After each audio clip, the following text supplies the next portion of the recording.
There's a dance that's in your children. You've given us the rhythm. Now we're stirring up the heavens. Bring the rain. Well, thank you everyone for staying to the final session. And I just really want to honour Carolina. I think she's still out in the cafe, but what a wonderful woman and what a powerful message. Yeah.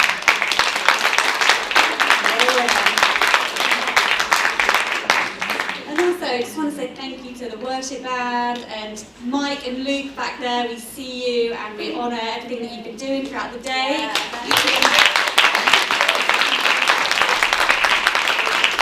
And also in your gift bags, there's little hearts. They were all made individually by the ladies at the Craft Connect, headed up by Lucinda. So thank you, Craft Connect ladies. And thank you to the prayer team and anyone else I've forgotten. But also the rest of the Ezer circle, Steph, Sandra and Hayley, and they have worked their fingers to the bone. Such busy little bees to put on today. So thank you guys.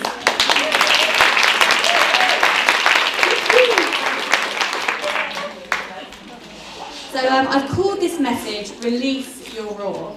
And and I've called it that for a couple of reasons. One is because of that 1972 hit, I Am Woman. Anyone know that song? I'm not going to sing it. And the first line, that infamous first line of I Am Woman, hear me roar. And I just love it, it's so good. I don't believe you. And then as I look around this auditorium and all the great conversations I've had with you amazing women throughout the day, I see a bunch of women, lionesses with their own roar that only you can release in only the way that you can. Yeah. And that just gets me excited. So I'm not going to speak for long. It's a 30-minute session, but I'm only going to speak for about 20 minutes because I mentioned there was a bit of a surprise, and Sarah is going to sing a solo for us. And and Jerus has prepared a dance. She's going to dance alongside. And I've not seen Jerus's dance yet, but I have no doubt it's going to be heavily anointed. But I have heard Sarah's singing, and it made me cry, and the words are beautiful, and Sarah's voice is beautiful, and I think you guys are going to be really blessed. So before then, I just wanted to talk to you very quickly about 5 sisters in the Old Testament who released their roar and changed the world around them. And they are called the daughters of Zelophehad. And I keep saying it wrong. In my head, I say Zelophehad. So if you hear me say that, I know it's wrong. I just say it. So to set the scene, this is about 1400 years before Jesus is born. It's quite a long time ago. The Israelites have been liberated from Egypt, and they're coming to the end of their 40-year roam around the wilderness. And the promised land is so close, they can almost taste the milk and honey. But as we know, they're not there yet. So in Numbers 26, we read that Moses takes a census of all the men aged 20 and up. And then he's going to use this census to divvy up the land of Canaan that they're about to enter, to share it out among the tribes of Israel. In Numbers 26, verse 53, we read, among these shall the land be apportioned as shares, and these are the men in the census. There's no record of the women, because they weren't included. And that all seems fine until the next chapter, Numbers 27, when a problem is presented and a solution. So if you've got your Bibles, turn to Numbers 27. But if you don't, it's fine, I'm just going to read it anyway. One day, a petition was presented by the daughters of Zelophehad, Marlon Noah, Hogla, Milcah, and Tirzah. Their father, Zelophehad, was a descendant of Hepher, son of Gilead, son of Machir, son of Manasseh, son of Joseph. These women stood before Moses, Eleazar the priest, the tribal leaders, and the entire community at the entrance of the tabernacle. Our father died in the wilderness, they said. He was not among Korah's followers who rebelled against the Lord. He died because of his own sin, but he had no sons. Why should the name of our father disappear from his clan just because he had no sons? Give us property along with the rest of our relatives." So Moses brought their case before the Lord, and the Lord replied, "The claim of the daughters of Zelophehad is legitimate. You must give them a grant of land along with their father's relatives. Assign them the property that would have been given to their father, and give the following instructions to the people of Israel. If a man dies and has no son, then give his inheritance to his daughters. And if he has no daughter, transfer his inheritance to his brothers. If his father has no brothers, give his inheritance to the nearest relative in his clan. This is a legal requirement for the people of Israel, just as the Lord commanded Moses." I love these 5 women. They saw that something wasn't quite right, so they released their roar, they spoke up, and they stood up and they did something about it. And that word, where it says that they stood before Moses, in the Hebrew is omad, which doesn't just mean that they were standing up straight in the physical. It means taking a stand, arising and presenting themselves. And I just think that's so cool, that 1400 years before the birth of Jesus, these 5 sisters were so bold as to take a stand. And the way they did it was so inspiring. They didn't grumble. They didn't go from tent to tent kind of moaning about it and saying how unfair it was and how somebody should really do something about it. And they were assertive, but they weren't aggressive. And there's a lot we can learn from them. And I think as women, we are kind of conditioned from a young age not to rock the boat too much. And I think that's kind of obvious with the messages that we hear, like Carolina talked about. And I think from little ages, then clothing is quite a bit of a giveaway. You see little boys' clothes and they say future superhero, wild adventurer, and then little girls' t-shirts say, "Hey there, feeling fabulous?" And there's a picture that caused a bit of a Twitter storm a couple of years ago, and it was 2 t-shirts from the same UK supermarket. And one was a boy's t-shirt, and it said, "Little man, big ideas," with a light bulb. And the girl's version was, "Little girl, big smiles," with a flower.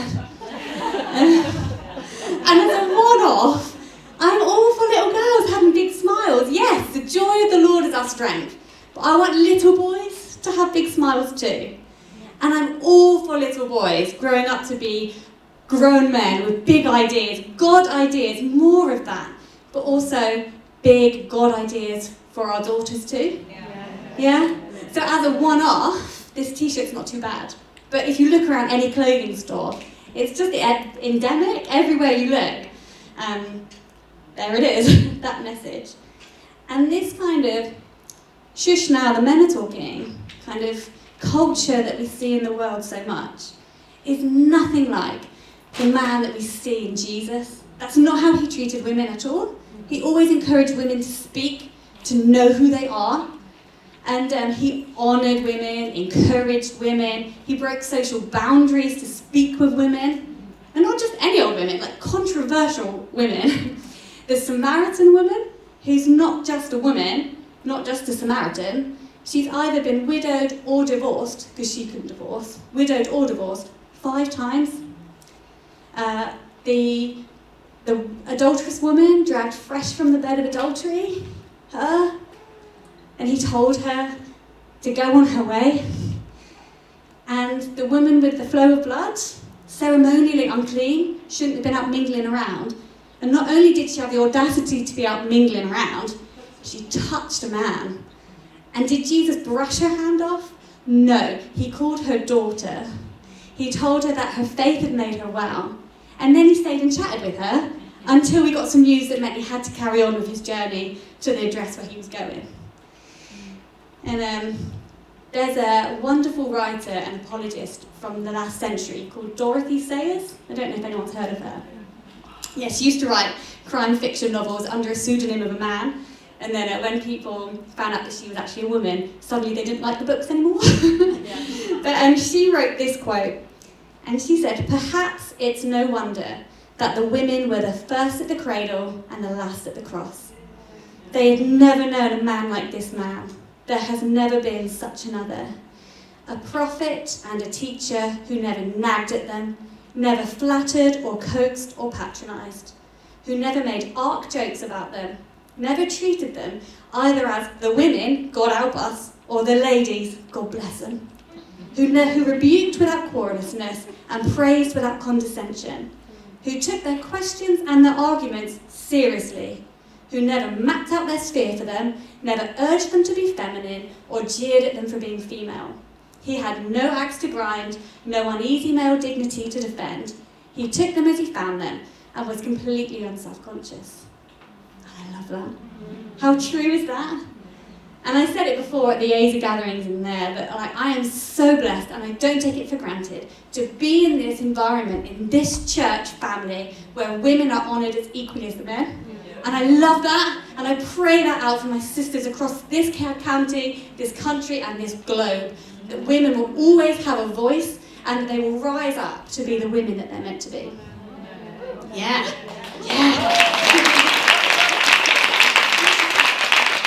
I like this. So thinking back to those t-shirts, I'm kind of bumping my face and getting a bit excited. Those t-shirts, that we do have big ideas, and we can carry them through with those big smiles. Marla, Noah, Hogla, Milka and Ezer, they had voices, and they were not afraid to use them. And in doing so, they changed the inheritance law for everybody. The whole thing was changed. And Maya Angelou, the famous civil rights activist, she said, each time a woman stands up for herself, without knowing it, possibly without claiming it, she stands up for all women. And that's what those sisters did. I dread to think how many other women might have been in their position, possibly ending up destitute when they cross over to the promised land and it gets divided up, and they could end up with nothing, but they didn't rock the boat. I hope that there were no other women in that position, but maybe there were. And thanks to these 5 sisters, they ended up richer because they used their voices. And I love that. Proverbs 31, 8-9. I saw Nay, don't know where she's gone. Nay had it up on the wall by her bringing freedom stand. There she is. And Proverbs 31 says, speak up for those who can't speak for themselves. Ensure justice for those being crushed. Speak up for the poor and helpless and see that they get justice. And this whole thing of releasing our roar and using our voices and changing the world around us, it doesn't have to be on a governmental, legal, law-changing kind of way. It can just be changing our sphere of influence, making the world better for the people around us. Standing up for what's right, defending the scapegoat, challenging the bully, not engaging with the office gossip, turning the TV off on that thing that you know you shouldn't be watching, but you know everyone's going to be talking about it at work, saying no to that second or third glass of wine, even though everybody else is carrying on drinking. All that stuff shifts the spiritual atmosphere. And it takes courage to do it. It takes courage to stand out. And the world doesn't always recognise us. And the word tells us that as Christians, we will encounter conflict. But the word also tells us that we are as bold as lions. Proverbs 28:1. The godly are as bold as lions. And that's us, ladies. Yeah. If you're here and you know Jesus, you're as bold as a lion, even when you don't feel it. And when our voices line up with the words of heaven, we don't actually sometimes even have to roar, just a whisper that lines up with what God has told us to say. That's more powerful and louder than anything the world can bellow, because it's truth. And I'm not great at conflict, and I'm learning. I used to say, I'm rubbish at confrontation, but actually I'm now learning to say that I'm growing in that, and I'm kind of trying to develop my skills of not being scared of people when I have to confront something. But sometimes we do have to do that, and we can do it like these 5 sisters in a loving, honourable, humble way. and it's opposition that we come at things with. We're not always going to agree, but we can agree well. And in fact, my husband sent me this message this morning when I got here. And he was in the prayer room last night, and he said that the Lord gave him this quote. I don't know where he found it. It said, "It's the Lord's passion to release the lioness, a company of women who walk in the ways of the Lord. It's their time to come into the fullness of their destiny and true identity. With great honour, a company of women is rising to reveal the splendour and authority of the kingdom of God in the power of the Spirit." Oh, and sisters, when we roar, hell had better watch out. Because we are women, and you will hear us roar. And when we open our mouths, things change. Prison doors swing open and captives are released. Chains drop off and the bound are set free. Truth extinguishes lies every single time. We release the light of heaven and darkness has to flee. That's my big mouth. Hey! Thank God for my big mouth. Thank God for your voice as well. It's beautiful, Bernie. Sorry. And you know that song, that "Here Come the Girls"? It's always on a Boots advert at Christmas. Have you noticed that? And the thing is that Zelophehad's daughters, they knew who their father was. And we know who our father is. And we don't have to be afraid because we don't have a spirit of fear, but of power, of love, and of a sound mind. We have the mind of Christ. How many people know that? Yeah? So I want to say, here come his girls. As we leave here today, let's not forget this truth that we've heard. Let's not let the world's messages diminish it. Let's be able to recall them in 10, 20, 30 years' time, that we are fearfully and wonderfully made, divinely positioned, and with a fresh revelation that we are Daddy's girls, daughters of the Almighty One, who sits on the throne founded on truth, righteousness, and justice. That's him. That's our dad. So with that in mind, in justice, your days are numbered. Here come his girls.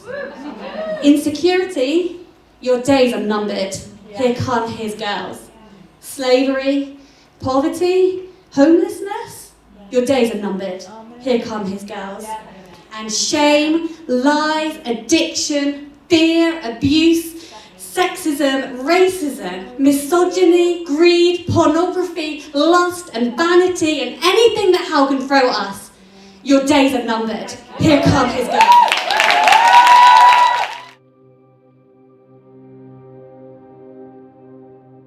There's a dance that's in your children. You've given us the rhythm. Now we're stirring up ahead.